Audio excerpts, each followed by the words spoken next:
Marking में बहुत नीचे आएगा।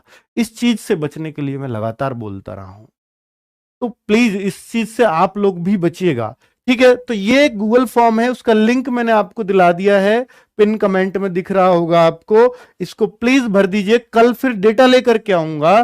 कल सबको ये बताऊंगा कितने लोगों ने कितना तुक्का लगा रहे हैं। जो लोग घबरा रहे हैं ना कि सर मेरा दोस्त तो 70 अटेम्प्ट करके आया, मेरा 75 अटेम्प्ट करके आया, मेरा दोस्त 68 अटेम्प्ट करके आया है, जो लोग, ये जो लड़कियां ऐसे डर रही हैं ना, उनको डरने की जरूरत नहीं है। हो सकता है आप 63 वाली उससे बहुत बेहतर रह जाओ जो 75 अटेम्प्ट करके आ रही है, क्योंकि उस 75 वाली के बहुत नीचे जाएंगे अगर बहुत सारी गलतियां हो गई होंगी तो। और आपने 63 हो सकता है अपने श्योर शॉट वाले ही किए हों, तो आप 63 वाले को 75 वाले से डरने की जरूरत नहीं है अभी।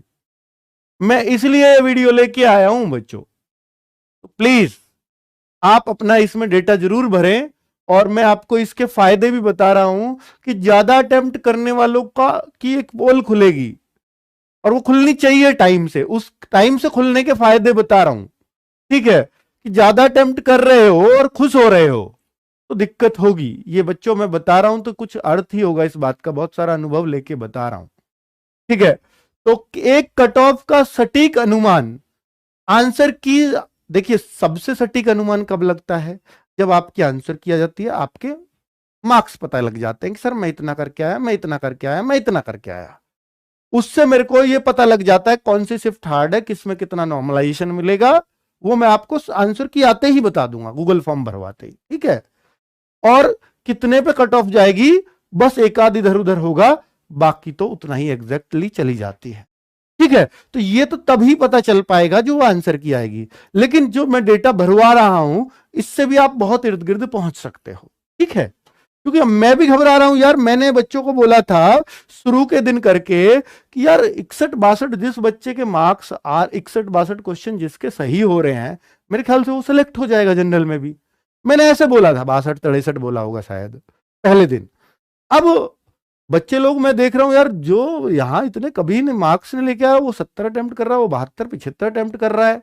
मैं खुद सकते में आ गया हूं कि यार बच्चा ही इतना ज्यादा करके आ रहा है, क्या पेपर इतना आसान आ रहा है क्या? भाई हमें तो पेपर जो तुम लोग बता रहे हो वो पता चल रहा है, अभी हमने तो देखा नहीं है। तो मैं प्लीज इस चीज को भर दोगे और बढ़िया बढ़िया चीजें बताओगे, मतलब अपने हिसाब से सही तरीके से बताओगे, वैसे आप सब आज्ञाकारी बच्चे हैं, सही भरोगे, जो आपको एग्जैक्टली सही लगते हैं वही इतने भरना कि मेरे को इतने तो श्योर शॉट सही है। ठीक है, वो डेटा इसमें भरना।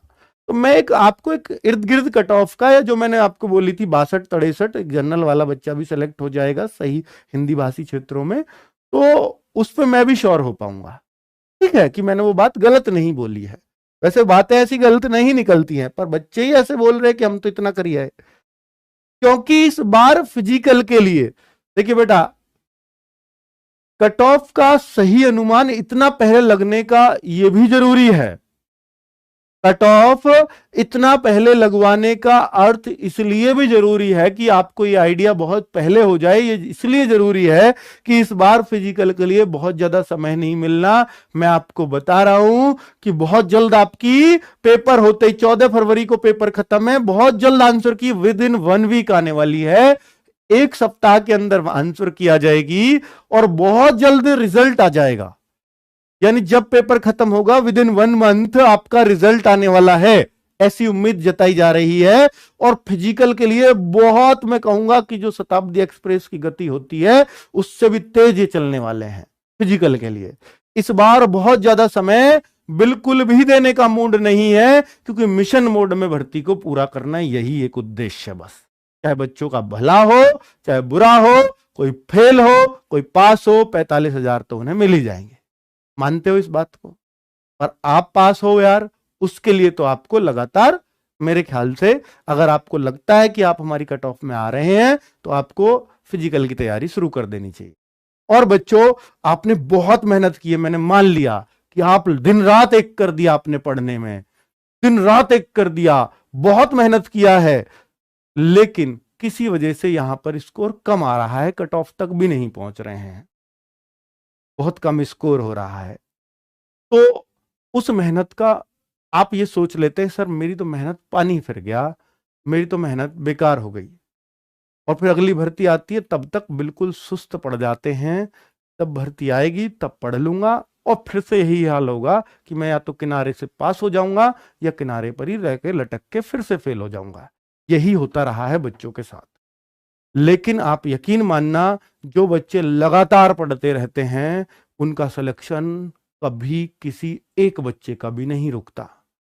तो लगातार पढ़ने के लिए आप जैसे बच्चों को बहाने चाहिए। बहाने मीन्स कोई भर्ती चाहिए जिस पे हम जी जान लुटा सकें, जैसे हमने एसएससी जीडी पे लुटाई है।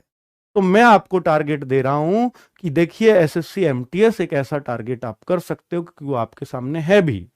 अभी कोई नियर फ्यूचर में मैं आपको और भर्ती का नाम नहीं ले सकता जो इसी लेवल की भर्ती है। हो सकता है आपको वहां हिंदी की जगह इंग्लिश यहां पढ़नी पड़े, ठीक है, चीजें डिफरेंट हो सकती है, मैंने मान लिया।